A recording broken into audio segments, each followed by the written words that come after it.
ബംഗ്ലാദേശി നുഴഞ്ഞുകയറ്റക്കാർക്ക് വ്യാജ തിരിച്ചറിയൽ രേഖകൾ നിർമ്മിച്ച് നൽകി ജോലി സംഘടിപ്പിച്ച് നൽകുന്ന 3 പേർ കർണാടക പോലീസിന്റെ പിടിയിൽ എന്നതാണ് വാർത്ത.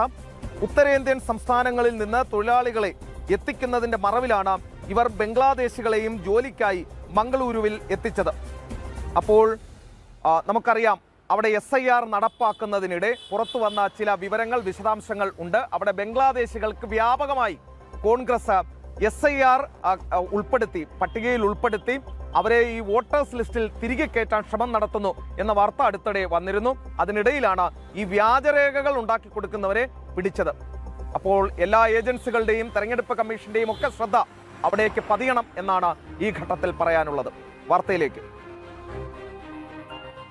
പശ്ചിമ ബംഗാൾ സ്വദേശികളായ മൊയ്തീൻ ഇസ്ലാം, റസൂൽ ഇസ്ലാം, ദിൽവർ ഹുസൈൻ എന്നിവരാണ് പിടിയിലായത്.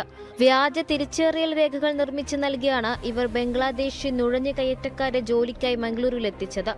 നിർമ്മാണ മേഖലയിലും വ്യവസായശാലകളിലും ജോലിക്കായി ആളെ എത്തിക്കുന്നവരാണ് ഇവരെന്നാണ് പോലീസ് നൽകുന്ന വിവരം.